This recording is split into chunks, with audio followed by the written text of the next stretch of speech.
Freedom Publishing House, the leading publisher in academic materials across the globe. IELTS Target 9.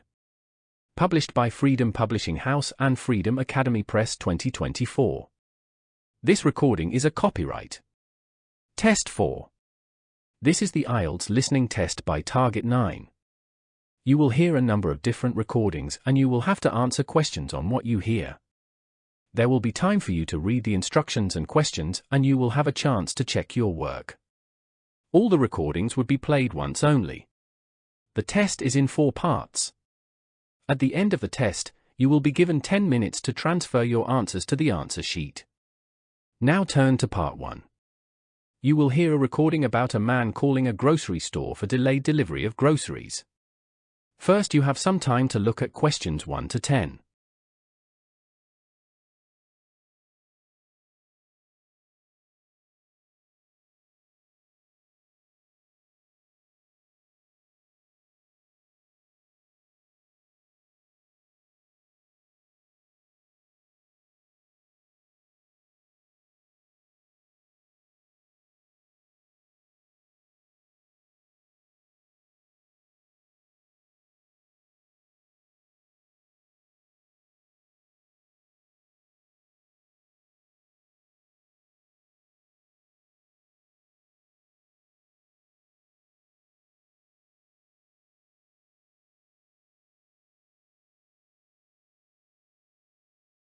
Now listen carefully and answer questions 1 to 10. Hello. My name is Randy. I am calling you to ask you about the delivery of my groceries. Hi. This is Linda from Supermart Grocery Store. I will be happy to assist you. But before we proceed, I want to know the order ID. Sure. The order ID is 9875642. 7. Thank you. Please hold for a few seconds while I check your ID. Sure. Yes. I have checked your ID, and I can see on my system that you haven't received your groceries. Yes. I ordered groceries a couple of days back, but I haven't received them yet. Normally it takes not more than 1 day for the delivery. But it's been 2 days, and I haven't received my groceries. I ordered the groceries on the 21st of March. No, sorry. I did it on the 22nd of March. I am sorry for the inconvenience caused to you. But before we can proceed with the process, I need to know your delivery address. My residence is 24D Mary Lane, Barrington. May I know your phone number from which you ordered your groceries? Also tell me about your complete address with town's name. Yes. The number is 866234889. Oh, sorry. It is 98 at the end. I will repeat, 866234898. My full address is 24 Mary Lane, Charliewood.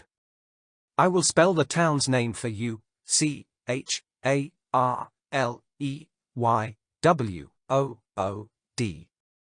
Okay. I am just going to check the issue in our system and let you know in a minute. Kindly hold the line.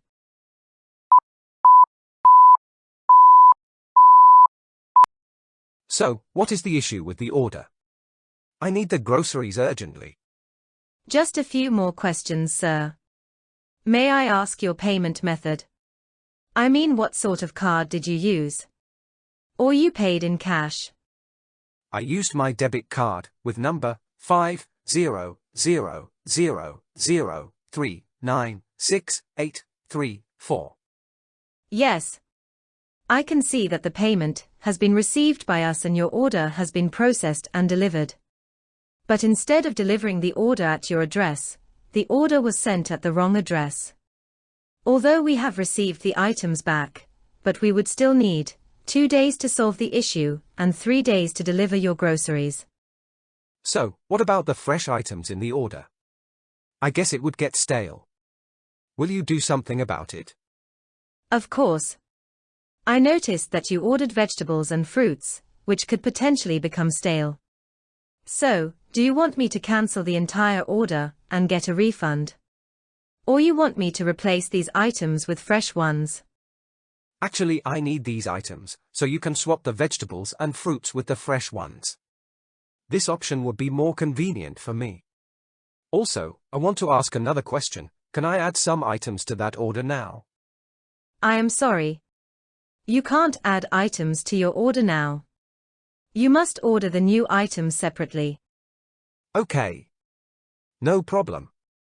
So I would like you to send me the same order as soon as possible. Is there anything else that I can help you with? No. Thank you for your help. Bye. That is the end of part 1. You now have half a minute to check your answers to part 1.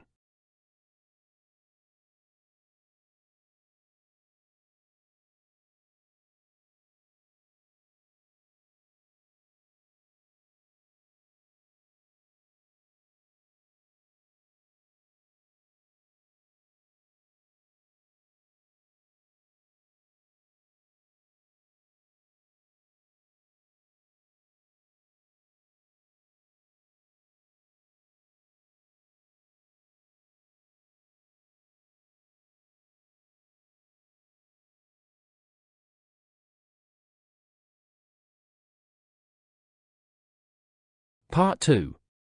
You will hear a talk about collections in an art gallery. First, you have some time to look at questions 11 to 16.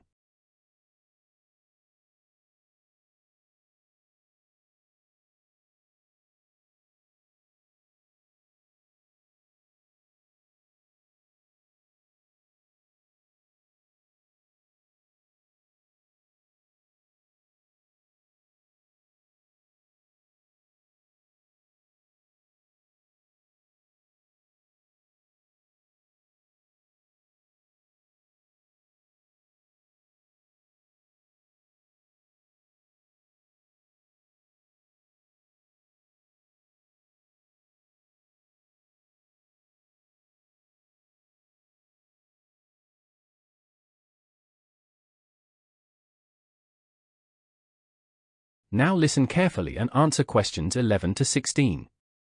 Good morning and a warm welcome to the gallery. We house an extraordinary array of displays that I'm confident you'll find delightful. I'm Cherry, and as we explore, I'll share insights about the diverse assemblages, or simply put, collections. Before we begin our tour, let me provide you with a glimpse of the treasures awaiting you here. Well, for one thing, we have a fine collection of 18th and 19th century paintings, many by very well-known artists. I'm sure you'll recognize several of the paintings. This is the gallery that attracts the largest number of visitors, so it's best to go in early in the day, before the crowds arrive. Then there are the 20th century paintings. The museum was opened in the middle of that century, and several of the artists each donated one work, to get the museum started, as it were. So, they're of special interest to us, we feel closer to them than to other works. The art section has a number of fine exhibits, but I'm afraid it's currently closed for renovation. You'll need to come back next year to see it properly, but a number of the statues have been relocated to other parts of the museum. The global exhibition is a provisional exhibition, you've probably seen something about it in the media. It's created a great deal of interest, because it presents objects from every continent and many countries and provides information about their social context, like who made it, why they made it, and for who. Then there's the collection of metal art. This is what you might call a focused, specialist collection, because all the metal art comes from this country, and were produced between 2000 and 1000 years ago.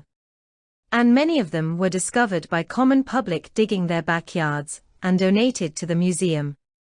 All our ceramics were left to the museum by its founder, when he died in 1778. And in terms of his will, we're not allowed to add anything to that collection. He believed it was perfect in itself, and we don't see any reason to disagree. Before you hear rest of the conversation, you have some time to look at questions 17 to 20.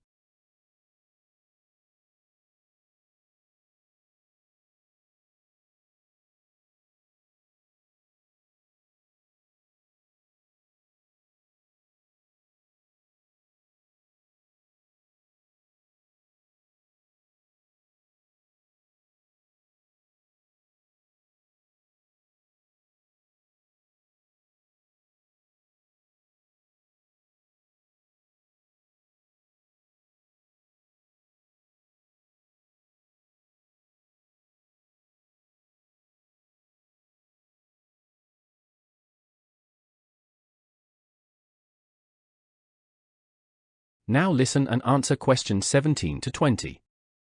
All right. That was something about the collections, and now here's some more practical information, in case you need it. Most of the museum facilities are on the first floor, so you go upstairs here. When you reach the top of the stairs, you'll find yourself in a lounge area, with comfortable chairs and sofas where you can have a rest before continuing your exploration of the museum. We have a very good cafeteria, which serves delicious food all day, in a calm atmosphere. To reach it, when you get to the top of the stairs, go straight ahead to the far side of the lounge area, then turn right into the corridor. You'll see the door of the cafeteria facing you. If you just want a snack, or if you'd like to eat somewhere with facilities for children, we also have a small canteen. When you reach the top of the stairs, you'll need to go straight ahead, turn right into the corridor, and the canteen is immediately on the right. And talking about children, there is a play area. Cross the sitting area, continue straight ahead along the corridor on the left, and you and your kid will find the play area on the left-hand side. The restrooms are on the left-hand side of the lounge area. It's through the last door before you come to the corridor, or adjacent to the children's play area. There are water coolers on every floor, but on the first floor they are the first rooms on the left when you get up there. Okay, now if you've got anything to leave in the cloakroom, please do that now, and then we'll start our tour. That is the end of part 2. You now have half a minute to check your answers to part 2.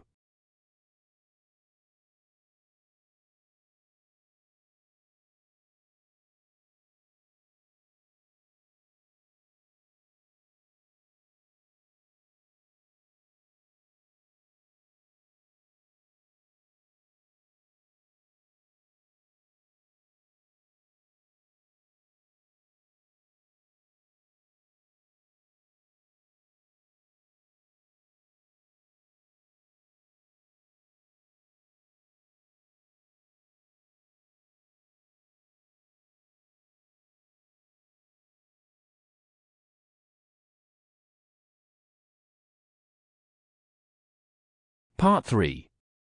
You will hear a conversation between Mark and Susie discussing their upcoming quiz on zoological gardens. First, you have some time to look at questions 21 to 30.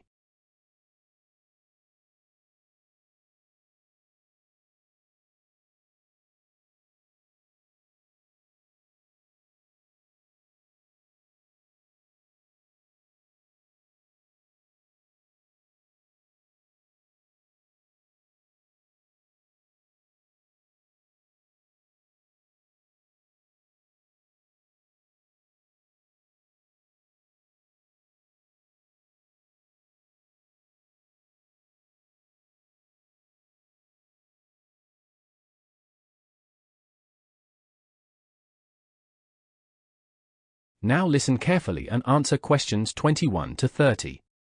Hi Susie. Hope your preparation for the upcoming quiz is going well. Not really. I am pretty confused about the dates and events in the syllabus, as there are too many of them. I was hoping that you could help me in memorizing these dates. Absolutely. You know how well I have done in this subject in the past. If you have some time now, you can start taking notes as I speak. That would be great. Please start. As you know that a zoo is a short form of zoological garden, also called an animal park or menagerie. It is a facility in which animals are housed within enclosures, cared for, displayed to the public, and in some cases bred. The term zoological garden refers to zoology, the study of animals. Now listen carefully as I will dictate all the important figures and statistics related to the topic. The abbreviation zoo was first used in the London Zoological Gardens, which was opened for scientific study in 1828 and to the community in 1847. Since then, millions of people have visited zoos. If I talk about the numbers, then over 700 million people visit zoos across the planet every year. In the United States alone, zoos are visited by over 181 million people annually. 181 million. Wow. That's quite a number. It is. Now about London Zoo, which opened in 1828, was initially known as the Gardens and Menagerie of the Zoological Society of London, and it described itself as a menagerie or zoological forest. The abbreviation zoo first appeared in print in the United Kingdom around 1847, when it was used for the Clifton Zoo, but it was not until some 20 years later in 1867 that the shortened form became popular in the song, Walking in the Zoo, by music hall artist Alfred Vance. That's good to know. And what about the zoological park? Or conservation park? I mean, where did these terms come from? Well, the term zoological park was used for more expansive facilities in Halifax, Nova Scotia, Washington, D.C., and the Bronx in New York. These zoos were opened in 1847, 1891, and 1899 respectively. That means out of these three zoos, the one in New York was the last to open. Yes. Moving ahead. Relatively new terms for zoos in the late 20th century are conservation park or biopark. Adopting a new name is a strategy used by some zoo professionals to distance their institutions from the stereotypical and nowadays criticized zoo concept of the 19th century. The term biopark was first coined and developed by the National Zoo in Washington, D.C. in the late 1980s. In 1993, the New York Zoological Society changed its name to the Wildlife Conservation Society and rebranded the zoos under its jurisdiction as wildlife conservation parks. Oh, I didn't know that. Do you have anything else to tell me? I haven't even begun. There's a lot of stuff you need to know yet. So, the predecessor of the zoological garden is the menagerie, which has a long history from the ancient world to modern times. The oldest known zoological collection was revealed during excavations at Hierakonpolis, Egypt in 2009, of a ca. 3500 BCE menagerie. The exotic animals included hippopotami, hartebeest, elephants, baboons, and wildcats. King Ashurbanipal of the Middle Assyrian Empire created zoological and botanical gardens in the 11th century BCE.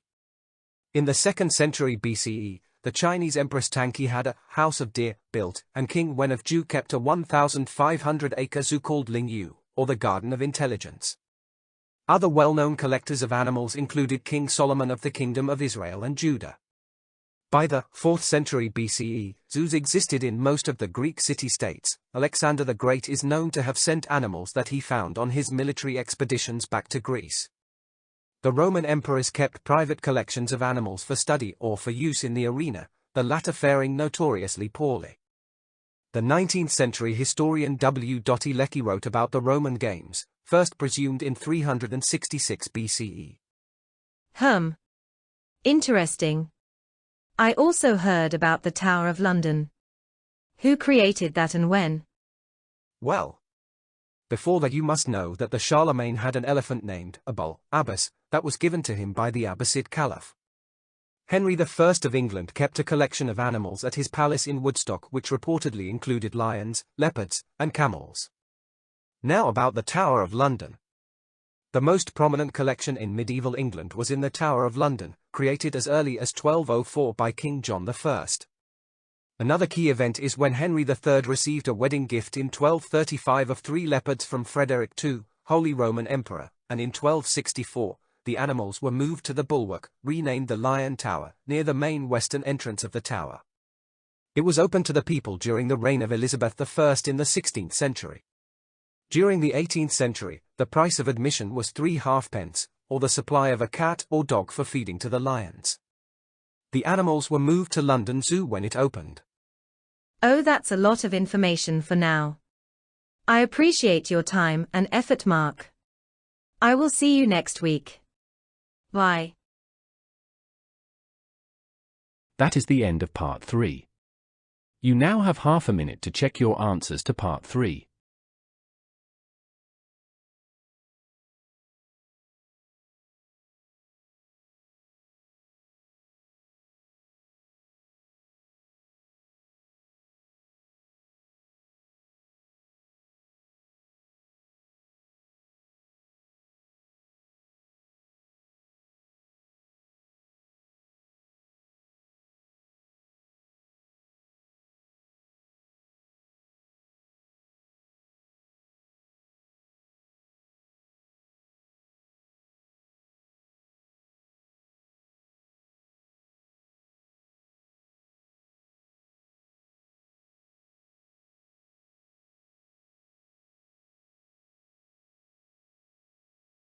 Part 4. You will hear a lecture about the importance and history of examinations. First, you have some time to look at questions 31 to 40.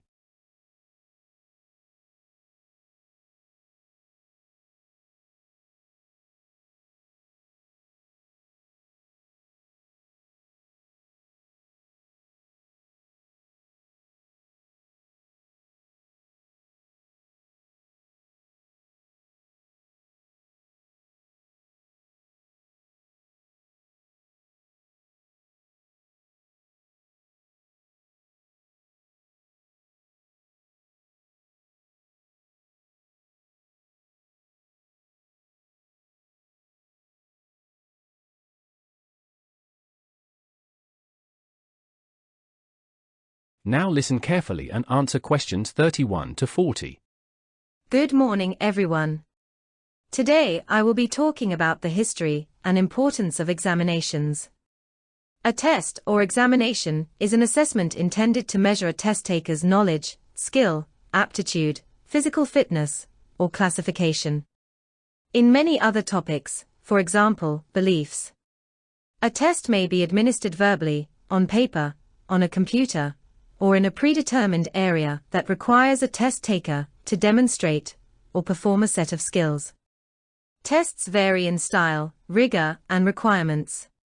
For example, in a closed-book test, a test taker is usually required to rely upon memory to respond to specific items, whereas in an open-book test, a test taker may use one or more supplementary tools such as a manual or calculator while providing their answers.